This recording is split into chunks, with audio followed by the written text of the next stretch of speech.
लोकसभा इंतखाबात के पेश नज़र बीजेपी लीडरों की तूफानी मुहिम जारी। जेपी नड्डा नागालैंड के चोमोकेदिमा में एनडीए की इंतखाबी रैली से करेंगे खिताब। अमित शाह तमिलनाडु, राजस्थान और उत्तर प्रदेश में करेंगे इंतखाबी तशरीह, जबकि राजनाथ सिंह की दांतेवाड़ा और कांकेर में होगी इंतखाबी रैली। इंडी इत्तेहाद ने भी झोंकी पूरी ताकत। राहुल गांधी महाराष्ट्र के भंडारा गोंदिया में इंतखाबी मुहिम चलाने के बाद आज छत्तीसगढ़ के बस्तर में करेंगे रैली। अखिलेश यादव की बिजनौर और मुजफ्फरनगर में होगी इंतखाबी रैलियां।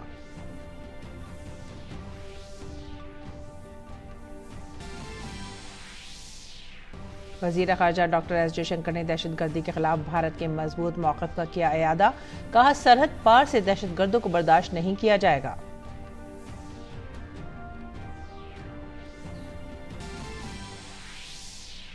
अमरीकी सदर जो बाइडेन ने ईरान के इसराइल पर जल्द हमला करने का खदशा जाहिर किया। भारत समेत कई ममालिक ने ट्रैवल एडवाइजरी की जारी।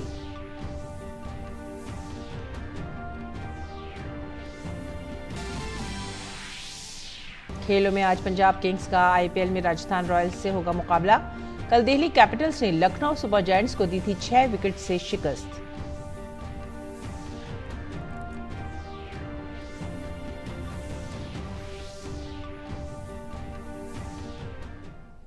आदाब नाज़रीन, उर्दू खबरों में आप सभी का खैर मकदम है। नजर डालते इस वक्त की खास खबरों की तफसीलात पर। इस बार 400 पार नारे के साथ ही पूरे मुल्क में बीजेपी की जबरदस्त मुहिम जारी है।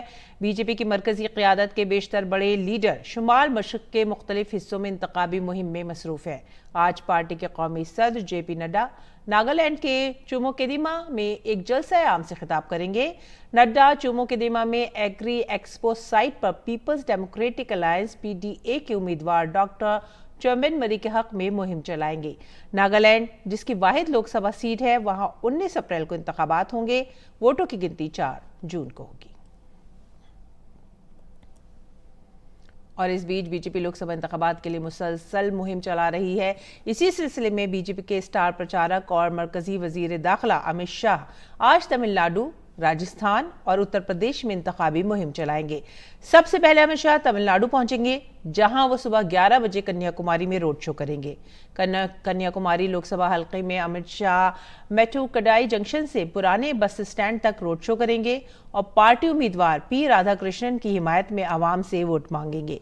तमिलनाडु के दौरे के बाद अमित शाह राजस्थान में इंतखाबी मुहिम चलाएंगे, जहां शाम 4 बजे अलवर के हरसौली में जलसा आम से खिताब करेंगे। यहां से पार्टी ने भूपेंद्र यादव को मैदान में उतारा है। उसके बाद अमित शाह उत्तर प्रदेश के गौतम बुद्ध नगर लोकसभा हल्के से बीजेपी उम्मीदवार महेश शर्मा की हिमायत में एक इंतखाबी रैली से खिताब करेंगे। लोकसभा इंतखाबात के पहले मरहले की वोटिंग में सिर्फ एक हफ्ते से भी कम वक्त बाकी है। इंतखाबात के पहले मरहले के लिए वोटिंग 19 अप्रैल को होगी। इसी के पेश नज़र सियासी जमातें तेजी से रैलियां और जलसे कर रही हैं। बीजेपी के सीनियर लीडर और वजीर दिफा राजनाथ सिंह आज इंतखाबी मुहिम के लिए छत्तीसगढ़ के बस्तर और कांकेर लोकसभा हलकों में पहुंच रहे हैं। राजनाथ सिंह बीजेपी उम्मीदवार महेश कश्यप के हक में दांतेवाड़ा में जलसा आम से खिताब करेंगे। दांतेवाड़ा के बाद राजनाथ सिंह बलौद में बीजेपी उम्मीदवार भोजराज नाग के लिए इंतखाबी रैली से खिताब करेंगे। और जैसे जैसे लोकसभा इंतखाबात नजदीक आ रहे हैं, कांग्रेस की इंतखाबी मुहिम भी तेज हो रही है। इसी सिलसिले में कांग्रेस लीडर राहुल गांधी भी आज छत्तीसगढ़ और महाराष्ट्र में पार्टी उम्मीदवारों के हक में इंतखाबी रैलियों से खिताब करेंगे। राहुल गांधी सबसे पहले छत्तीसगढ़ के जिला बस्तर के लाल बहादुर स्टेडियम में एक रैली से खिताब करेंगे, जिसके बाद वो महाराष्ट्र के भंडारा गोंदिया लोकसभा हल्के में महाविकास अघाड़ी के उम्मीदवार के लिए मुहिम चलाएंगे। काबिले जिक्र है कि लोकसभा इंतखाबात के पहले मरहले में 19 अप्रैल को विदर्भ, नागपुर, रामटेक, भंडारा, गोंदिया, गढ़चिरौली, कैमूर और चंद्रपुर की 5 लोकसभा सीटों पर वोटिंग होगी। इन तमाम हलकों में अपनी जीत को यकीनी बनाने के लिए कांग्रेस और महाविकास अघाड़ी ने इंतखाबी तशहीर का बीड़ा उठाया है। लोकसभा इंतखाबात के पहले मरहले की वोटिंग 19 अप्रैल को होगी और इस दिन छत्तीसगढ़ की बस्तर लोकसभा सीट पर भी वोटिंग होगी। यह नक्सल मुतासरा इलाका है, जहां पर पुरअमन इंतखाबात का इनेकाद सिक्योरिटी फोर्सेज और इंतजामिया के लिए काफ़ी बड़ा चैलेंज है। नक्सल मुतासरा इलाकों में लोकसभा इंतखाबात की क्या क्या तैयारियां हैं, हमारे नामानिगार सुमेश पटेल ने इस मौजू पर बस्तर के आईजी सुंदरराज पी से खुसूसी बातचीत की। छत्तीसगढ़ के बस्तर में पहले चरण का मतदान 19 अप्रैल को होगा। बस्तर में चुनाव को लेकर क्या तैयारियां हैं, इस विषय पर बातचीत करने के लिए बस्तर रेंज के आईजी सुंदर राजपी हैं, उनसे बातचीत करेंगे। सर, क्या तैयारियां हैं? आगामी 19 अप्रैल को बस्तर लोकसभा क्षेत्र तथा 26 अप्रैल को कांकर लोकसभा क्षेत्र, इस प्रकार बस्तर संभाग के अंतर्गत दोनों लोकसभा क्षेत्र के लिए चुनाव कार्रवाई प्रस्तावित है। चुनाव संबंधित सभी कार्य को सुरक्षित एवं व्यवस्थित तरीके से एग्जीक्यूट करने के लिए हमारे पास पूर्व से उपलब्ध सुरक्षा बल, साथ साथ चुनाव आयोग द्वारा आवंटित बल, इनको लेकर लगातार इलाके में कार्रवाई की जा रही है। हमारे पास पूर्व से उपलब्ध DRG, STF, Bastar fighter, cobra, इसके अलावा जो CRPF, ITBP, SSB और BSF और अन्य जो बल हमें चुनाव आयोग द्वारा आवंटित की गए थे, उसी को लेकर इलाके में लगातार area domination, SST, flying squad और अन्य प्रकार के जो रोड सिक्योरिटी ऑपरेशंस सभी को एग्जीक्यूट की जा रही है। और सीमावर्ती राज्य जैसा तेलंगाना, आंध्र प्रदेश, उड़ीसा और महाराष्ट्र के साथ हमारा कोऑर्डिनेशन हो चुकी है। हमारे चुनाव के दौरान उनकी फोर्स भी सीमावर्ती इलाके में लगातार पेट्रोलिंग और अन्य प्रकार का ऑपरेशंस संचालित करेगा। तो आप साफ तौर पर सुन रहे थे, ये थे बस्तर के IGP सुंदर राज, जिन्होंने साफ तौर पर बताया है कि जो छत्तीसगढ़ के बस्तर में जो 19 अप्रैल को पहले चरण का मतदान होगा, सुरक्षा के लिहाज से चप्पे चप्पे पर जवानों की तैनाती की गई है। Somesh Patel, DD news, Bastar. और अगर बात करें समाजवादी पार्टी की, तो वो भी पूरी ताकत के साथ इंतखाबी मुहिम में मसरूफ है। पार्टी सरबराह अखिलेश यादव आज मुजफ्फरनगर और बिजनौर में इंतखाबी तशहीर करेंगे।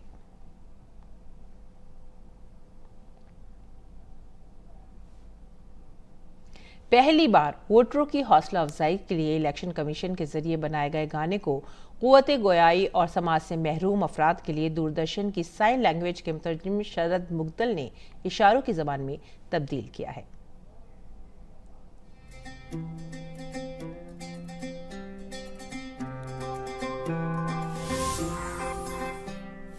अठारह की हूँ, कोई बच्ची नहीं, नई हूँ पर कच्ची नहीं।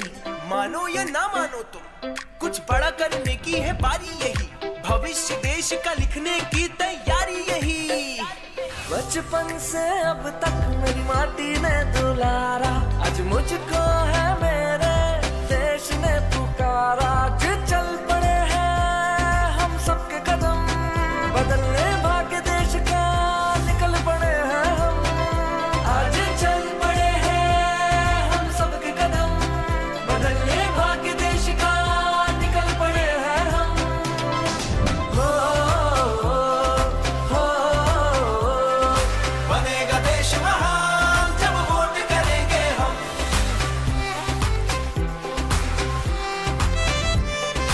ये जीवन, ये तन मन, सब कुछ है तुम्हारा। आज मुझको है मेरे देश ने पुकारा। जो सोचे और ठाने तो करके दिखा दे, ऐसे है मेरे देश के फौलादी इरादे। आज चल पड़े हैं हम सबके कदम, बदलने भाग्य देश का निकल पड़े हैं हम। हो बनेगा देश महान जब वोट करेंगे हम।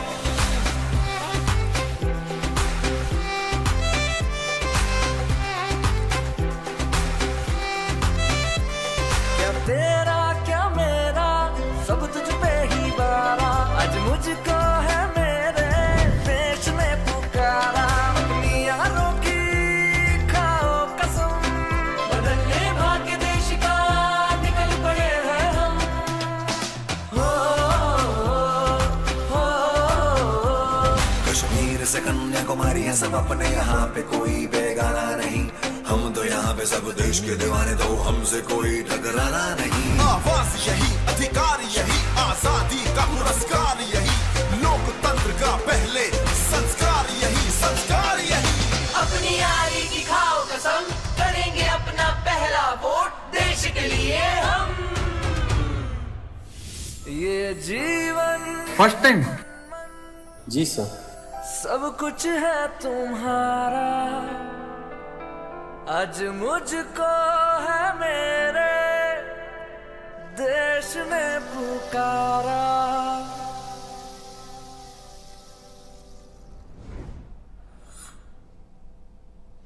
वोटरों की हौसला अफजाई के लिए इलेक्शन कमीशन की तरफ से पुरजोश और खूबसूरत पहल। और मुल्क में अगले हफ्ते पहले मरहले की वोटिंग होगी, जिसके लिए बीजेपी की भरपूर मुहिम चल रही है। 17 मार्च से शुरू होने वाली अपनी इंतखाबी मुहिम में वजीर आजम मोदी अकेले 27 जलसों से खिताब कर चुके हैं। दूसरी जानिब इंडी इत्तेहाद की मुहिम की रफ्तार सुस्त पड़ गई है। 19 अप्रैल को होने वाले लोकसभा इंतखाबात के पहले मरहले की वोटिंग में सिर्फ एक हफ्ता ही बाकी है। इंतखाबात के पहले मरहले में 21 रियासतों की 102 लोकसभा सीटों पर वोटिंग होगी। ऐसे में तमाम उम्मीदवार अपनी इंतखाबी मुहिम को हतमी शक्ल देने में मसरूफ हैं। वजीर आजम नरेंद्र मोदी और तमाम बीजेपी लीडरों की तूफानी इंतखाबी मुहिम जारी है। पीएम मोदी तमिलनाडु से लेकर उत्तर प्रदेश, राजस्थान से बिहार या मगरबी बंगाल तक हर जगह जबरदस्त रैलियां और रोड शो कर रहे हैं। इंडी इत्तेहाद की सूरत हाल बीजेपी की इंतखाबी मुहिम के बरक्स है। सियासी जमातों की इंतखाबी मुहिम जारी है, लेकिन अपोजिशन जमातें जिस इत्तेहाद की बात कर रही थीं, वो कम अज कम जमीनी सतह पर तो नजर नहीं आ रहा। कांग्रेस ने अभी तक अपनी इंतखाबी मुहिम भी ठीक से शुरू नहीं की है। बीजेपी और एनडीए इत्तेहाद जारियाना और भरपूर इंतखाबी मुहिम में मसरूफ है। 17 मार्च से शुरू होने वाली अपनी इंतखाबी मुहिम में वजीर आजम मोदी अकेले 27 जलसों से खिताब कर चुके हैं। कश्मीर से कन्याकुमारी तक और कूच बिहार से रामटेक महाराष्ट्र तक वजीर आजम जारियाना अंदाज में पार्टी और इत्तेहाद के लीडरों की मुहिम को आगे बढ़ा रहे हैं। अवामी जलसों के अलावा वजीर आजम नरेंद्र मोदी अपने अवामी राब्तों के जरिए रोड शो का इस्तेमाल कर रहे हैं। बीजेपी के 400 से ज्यादा के नारों को अमली जामा पहनाने के लिए स्टार मुहिम चलाने वालों की पूरी फौज सरगर्म है। राजनाथ सिंह, अमित शाह, पार्टी सदर जेपी नड्डा, स्मृति ईरानी, निर्मला सीतारमन, एस जयशंकर जैसे तजुर्बेकार लीडर भी अपने अवामी राब्तों और जलसों के जरिए पार्टी की इंतखाबी हिकमत अमली को आगे बढ़ा रहे हैं। पार्टी के 3 दर्जन से ज्यादा स्टार कैंपेनर्स रोजाना औसतन 2 से 3 रैलियां कर रही हैं। कैंपेन ग्राउंड में हम देखें तो भाजपा का प्रेजेंस बिल्कुल ज्यादा है। दूसरों पार्टी के उम्मीदवारों से ज्यादा भाजपा कैंडिडेट का तस्वीरें हम ज्यादा देखते हैं। और ऑडियो विजुअल कैंपेन जब देखें तो हम इनके बारे में ज्यादा सुनते हैं। मोदी जी के अलावा जैसे मैंने बोला दूसरे नेताओं या कैंडिडेट का भी पिक्चर्स, फोटोज, बहुत इमेजेस बहुत हमारे सामने आते हैं। दूसरी तरफ कांग्रेस की इंतखाबी मुहिम की रफ्तार, जो कि टूटे हुए इंडी इत्तेहाद की क़यादत कर रही है, काफी सुस्त दिखाई दे रही है।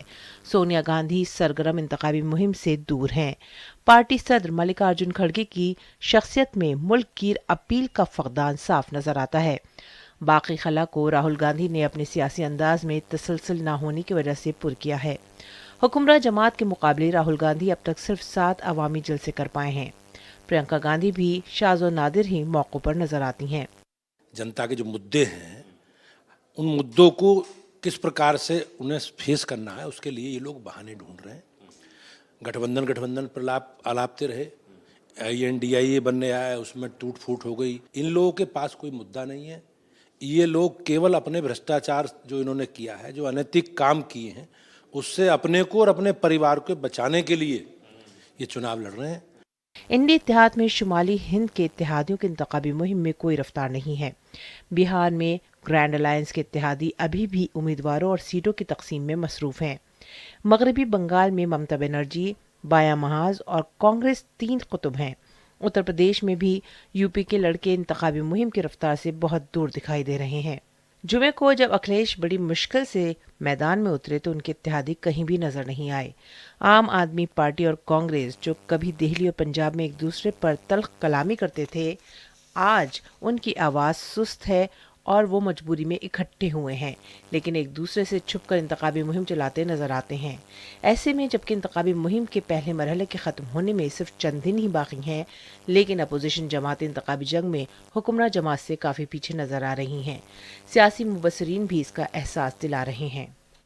लोकसभा के पहले चरण के चुनाव के लिए सभी राजनीतिक दल चुनावी मैदान में तो हैं, लेकिन बाजी भारतीय जनता पार्टी मारती हुई दिखाई दे रही है। ऐसे में सबसे बड़ा सवाल उठ रहा है कि आखिर विपक्षी दलों इंडी गठबंधन के अखिलेश यादव, कांग्रेस के राहुल गांधी और बसपा की मायावती अभी तक जनता के बीच में क्यों नहीं आई हैं। ऐसे में ये सवाल लगातार मतदाताओं के बीच में उठ रहा है कि आखिर चुनाव प्रचार से विपक्षी दल क्यों बच रहे हैं।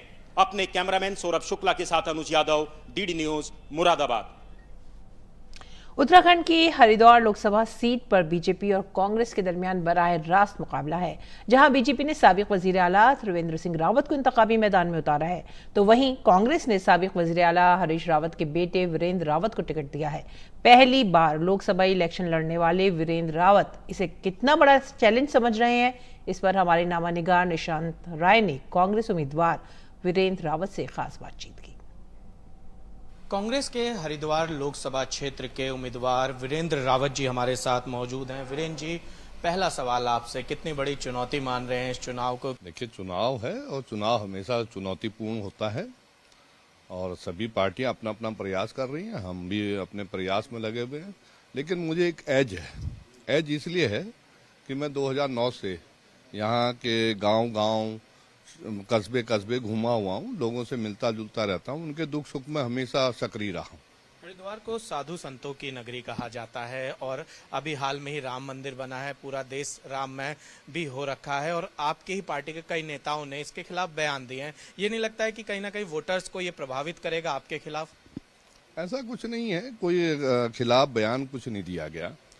हमारा कहना एक बात साफ है, जो क्रेडिट भाजपा ले रही है वो क्रेडिट उसको नहीं दिया जाना चाहिए। इसलिए नहीं दिया जाना चाहिए क्योंकि राम मंदिर तो सम्मानित सुप्रीम कोर्ट के आदेश पर बना है और इस समय अगर कांग्रेस की सरकार होती वो भी बनाते और कोई सरकार होती वो भी बनाती। आपकी पार्टी के कई सारे नेता अभी हाल फिलहाल बीजेपी भी ज्वाइन किया। बीजेपी ज्वाइन करने के बाद उन्होंने कहा कि हमारी पार्टी में सब कुछ ठीक नहीं है। कल ही रोहन गुप्ता जो आपके यहाँ सोशल मीडिया प्रमुख रहे हैं वो भी बीजेपी में चले गए और उन्होंने बोला कि ये तो पार्टी राम के खिलाफ है और पार्टी के हर जगह विरोधाभास देखने को मिलता है। राम जो है हमारे आस्था के प्रतीक और हम सबकी आस्था राम में है, तो राम के विरोध का होना तो संभव ही नहीं है। और जहाँ तक जो लोग गए हैं कुछ तो मजबूरियां रही होंगी, यूं ही कोई बेवफा नहीं होता, तो कुछ ना कुछ उनके ऊपर दबाव होगा।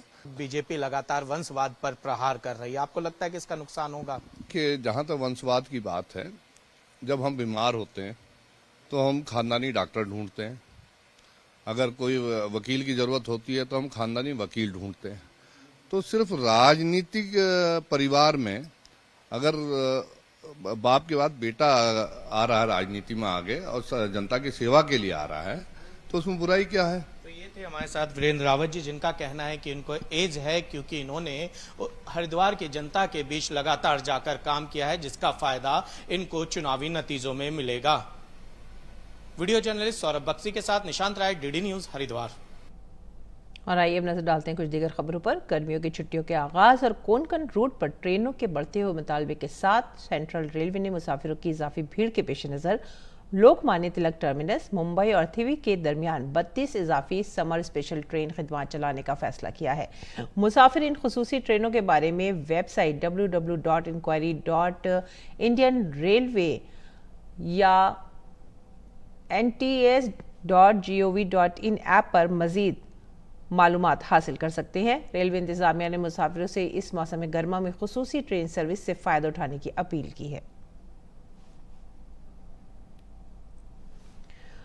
चैत्र नवरात्रि का आज 5वां दिन है। 5वें दिन मां दुर्गा के सकंद माता की शक्ल की पूजा की जाती है। दिल्ली के झंडेवालान मंदिर में सुबह से ही अकीदतमंदों का हुजूम है।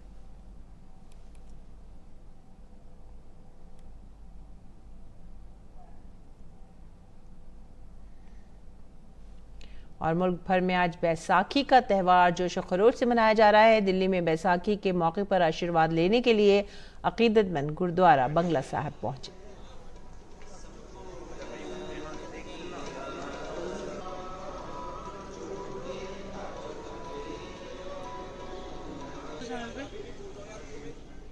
सदर जमहूरिया द्रौपदी मुर्मू ने 13 और 14 अप्रैल 2024 को मनाए जाने वाले त्यौहार बैसाखी की मुबारकबाद पेश की है। सदर जमहूरिया ने अपने पैगाम में कहा कि बैसाखी विश्व भाग बिहू पोइला बैसाखी के मुबारक मौके पर मैं भारत और बैरून मुल्क में रहने वाले तमाम भारतीयों को तहे दिल से मुबारकबाद देती हूँ और नेक ख्वाहिशात का इजहार करती हूँ। भारत के मुख्तलिफ हिस्सों में मनाए जाने वाले ये त्यौहार हमारे मुतनव्वा सकाफती विरसे का मुतहर्रिक इजहार है। ये त्यौहार इत्तेहाद, हम आहंगी और भाईचारे को फरोग देते हैं। ये तमाम त्यौहार समाजी हम आहंगी की अलामत के तौर पर हमारी जिंदगियों में नई तवानाई और जोश पैदा करते हैं। इन त्योहारों के जरिए हम अपने अन्नदाता किसानों की मेहनत का एहतराम भी करते हैं और उनके तई इजहार तशक्कुर करते हैं। मेरी दुआ है कि ये त्यौहार हर एक की जिंदगी में खुशहाली और सुकून लेकर आए। मरकजी वजीर दाखिला अमित शाह ने सोशल मीडिया प्लेटफॉर्म एक्स पर बैसाखी की मुबारकबाद दी है। उन्होंने कहा है कि बैसाखी के मुकद्दस त्यौहार पर सबको दिली मुबारकबाद।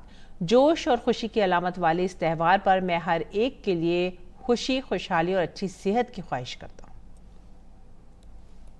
और वजीर खारजा डॉक्टर एस जयशंकर ने एक बार फिर दहशत गर्दी के खिलाफ भारत के सख्त मौक़िफ़ का इयादा किया है। मुंबई में 26/11 हमलों के बाद यूपीए हुकूमत ने कई दौर के मुज़ाकरात किए और किसी नतीजे पर नहीं पहुंची। उन्होंने कहा कि दहशतगर्द ये ना सोचें कि अगर हम इस लाइन की दूसरी तरफ हैं तो हमें कोई हाथ नहीं लगाएगा। जयशंकर ने कहा कि दहशतगर्दों को जवाब देने के कोई उसूल नहीं है। वज़ीर ख़ारजा ने कहा कि मुंबई हमलों के बाद एक भी शख्स ऐसा नहीं था जिसने ये महसूस किया हो कि हमें रद्द-ए-अमल नहीं देना चाहिए था। और आइए अब नजर डालते हैं दिल्ली से शाया उर्दू अखबारात पर।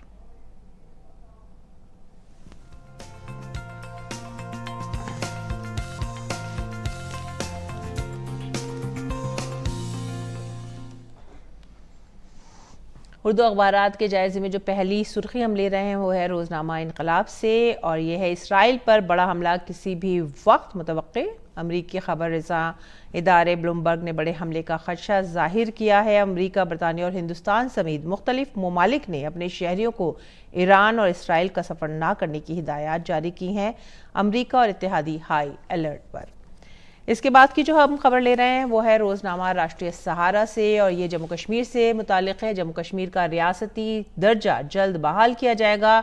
दहशत गर्दी, अलहदगी पसंदी और पत्थरबाजी अब इंतखाबी इशूज़ नहीं है, वज़ीर आज़म मोदी का बयान। उसके बाद की खबर रोजनामा राष्ट्रीय सहारा से, ये HAL को मिला 65,000 करोड़ रुपए का टेंडर। भारत में दिफा के शोबे में मजीद खुद इन्हिसारी को बढ़ावा देने के लिए HAL को ये टेंडर दिया गया है और मुल्क तेजी से आत्मनिर्भरता की राह पर गामजन। आगे बढ़ेंगे अगली सुर्खी की तरफ। कनाडा ने हिंदुस्तानी अमले को अपने सिफारती मिशनों से हटा दिया है। कनाडा ने कई हिंदुस्तानी अमले को हिंदुस्तान में अपने सिफारती मिशनों से बरतरफ कर दिया। इसके अलावा मुंबई, चंडीगढ़ और बेंगलुरु में भी कनाडा के कौंसल खानों से तमाम मुलाजमीन को हटा दिया गया है। जो अगली सुर्खी हम ले रहे हैं वह है सहाफत से। लोकसभा इंतखाबात उमर अब्दुल्ला बारामूला से होंगे उम्मीदवार। नेशनल कॉन्फ्रेंस ने जुमे के रोज वादी कश्मीर की 2 सीटों के लिए अपने उम्मीदवारों का ऐलान करते हुए कहा। और उसके बाद की सुर्खी सहाफत से, ईद उल फित्र मुल्क भर में पूरे जोश खरोश के साथ मनाई गई। और आगे बढ़ेंगे हमारा समाज की अगली सुर्खी की तरफ। वजीर आजम नरेंद्र मोदी को तीसरी बार वजीर आजम बनाने के लिए यूपी तैयार है, अमित शाह का बयान। और दुनिया ने हिंदुस्तान को तेजी से बढ़ती हुई ताकत के तौर पर तस्लीम किया है, वजीर दिफा राजनाथ सिंह का कहना। हमारा समाज ने सुर्खी बनाई है अपने फ्रंट पेज पर। इसके बाद की सुर्खी अखबार मशरक से, बीएसपी ने 9 उम्मीदवारों की नई फहरिस्त जारी की है और लोकसभा की 94 सीटों के लिए नोटिफिकेशन जारी कर दिया गया है। तो ये थे आज के चंद उर्दू अखबारात और उनसे जुड़ी सुर्खियां।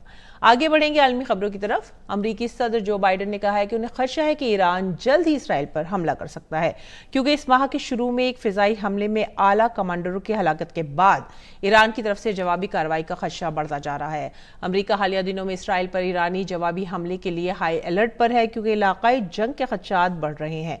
सदर बाइडेन ने कहा है कि अमरीका इसराइल के दिफा के लिए पुरअज़्म है और ईरान कामयाब नहीं होगा। अमरीका, बरतानिया और फ्रांस समेत कई दीगर ममालिक ने ईरानी खतरे के पेश नज़र सरकारी मुलाजमीन के लिए इसराइल के लिए नई सफरी हिदायत जारी की हैं।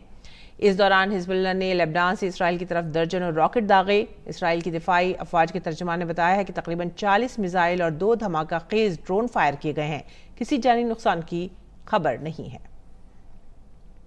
इस बीच भारत सरकार ने ईरान और इसराइल के हवाले से ट्रैवल एडवाइजरी जारी की है।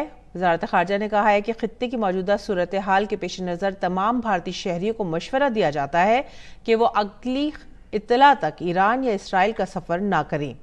इसके साथ ही जो लोग इसराइल या ईरान में रह रहे हैं उनसे दरख्वास्त की जाती है कि वो वहां मौजूद भारतीय सिफारतखानों से राब्ता करें और अपनी रजिस्ट्रेशन कराएं। अगली खबर तुर्की से। तुर्की के जनूबी सूबे अंतालिया में केबल कार के एक हादसे में एक शख्स हलाक और 7 जख्मी हो गए हैं। यह हादसा एक केबल कार केबिन के टूटे हुए खंबे से टकराने की वजह से पेश आया है। इस हादसे की वजह से 24 केबिन हवा में मुअल्लक रह गए। इमरजेंसी रेस्क्यू टीमों ने 7 केबल कार केबिन से 40 अफराद को बचा लिया और दीगर केबिन्स में फंसे 134 अफराद को निकालने की कोशिशें जारी हैं। तुर्की के वजीर दाखिला ने सोशल मीडिया पर चंद जख्मियों को हेलीकॉप्टर के जरिए निकाले जाने की फुटेज शेयर की है। और रुख करेंगे खेल के मैदान का। इंडियन प्रीमियर लीग में आज राजस्थान रॉयल्स और पंजाब किंग्स की टीमें आमने सामने होंगी। राजस्थान रॉयल्स का सफर इस सीजन में शानदार रहा है। पॉइंट्स टेबल में सरफहरिस्त राजस्थान ने अब तक 5 मैच खेले हैं, जिनमें से उसने 4 में कामयाबी हासिल की है। दूसरी जानिब पंजाब किंग्स अब तक खेले गए 5 मैचों में से सिर्फ 2 ही जीत सकी है। आखिरी मैच की अगर बात करें तो दोनों टीमों को सख्त शिकस्त का सामना करना पड़ा। आज के मैच में पंजाब किंग्स अपने होम ग्राउंड पर जीतने की भरपूर कोशिश करेगी। इसके साथ ही राजस्थान रॉयल्स भी अपनी पिछली कारकर्दगी को दोहराना चाहेंगे और टॉप पर अपनी पोजीशन मजबूत करना चाहेंगे। और इंडियन प्रीमियर लीग में कल मुकाबले हुए हैं। दिल्ली कैपिटल्स ने लखनऊ सुपर जायंट्स को 6 विकेट से शिकस्त दी है। लखनऊ ने पहले बल्लेबाजी करते हुए 20 ओवर में 7 विकेट के नुकसान पर 167 रन बनाए।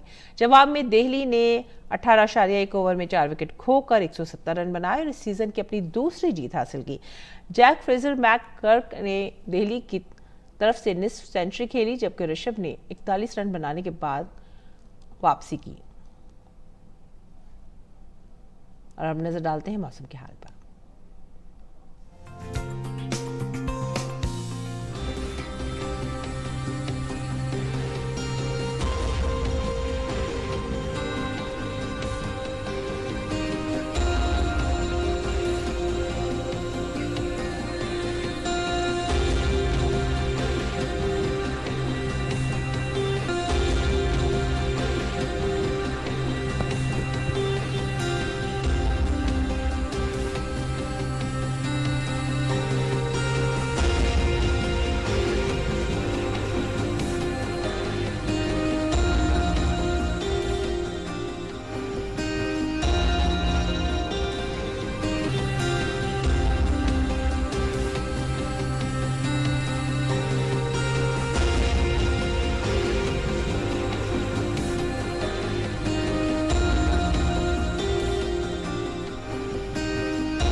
इसी के साथ ही आप हमारी पूरी टीम को दीजिए इजाजत।